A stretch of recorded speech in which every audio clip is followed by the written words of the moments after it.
nder chambre hiɓe piya mo le leggal haray men est ce que haray ko a woni ko piya ɗon oui ko min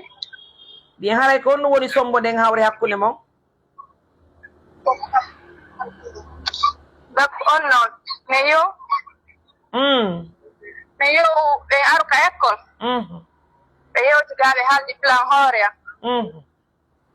mais après mais goto yehi ko amen min ñalloyi goto e juɓɓen o yehi ka mon goto yehi ko amen min ñalloyi mais o haali inde maɓɓe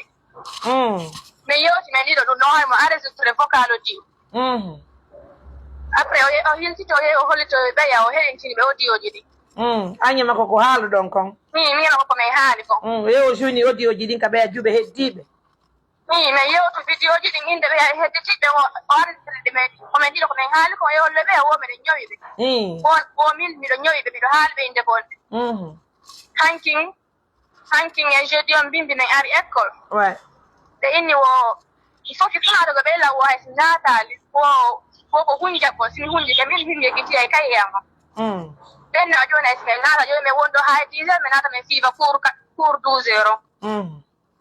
minni min haal ɗon ha min inni joni awa min yalti ɓe inni min yoka sapeñe joni min waɗa ton ha 10 heures yona min hiltitoyo ka école d' accord min yeehi min hewtinon tun ɓe huɓɓini audioji ɗi meɗen jooɗi ɗon min fof ɓe huɓɓini audioji ɗi ɓe heɗitiɗi hamminni lanni ɓe fuɓila yennugol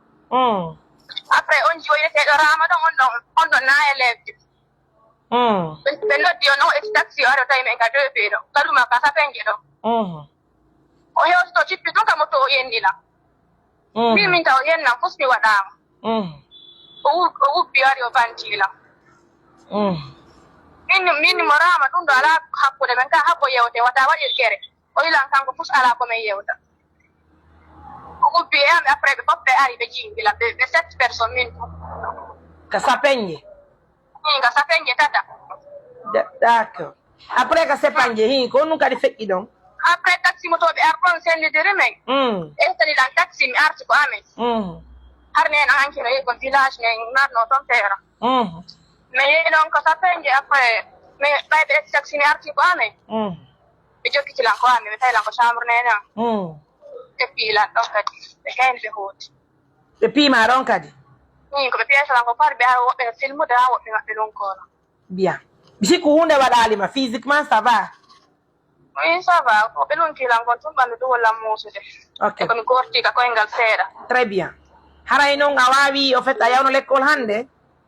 hannde mi ari école ok daka école ni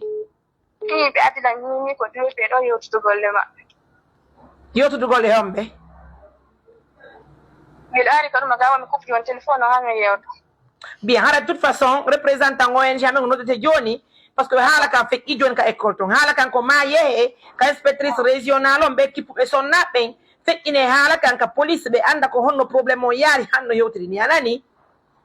bien bon courage à toi et puis ça va juste après votre entretien tene to engagement fos nder to fait en sorte dès que vous terminez là-bas haala ka yaaka inspectrice régional o kippuɓe sonnaɓɓe par ce que si ɗum ɗo haɗaka ñande ɓe ñande ɓe watte kadi wa baba mum nani haray kadi ko reynagol affaire yewtudugol e sonnaɓe kadi e mojoɓe nan bien bien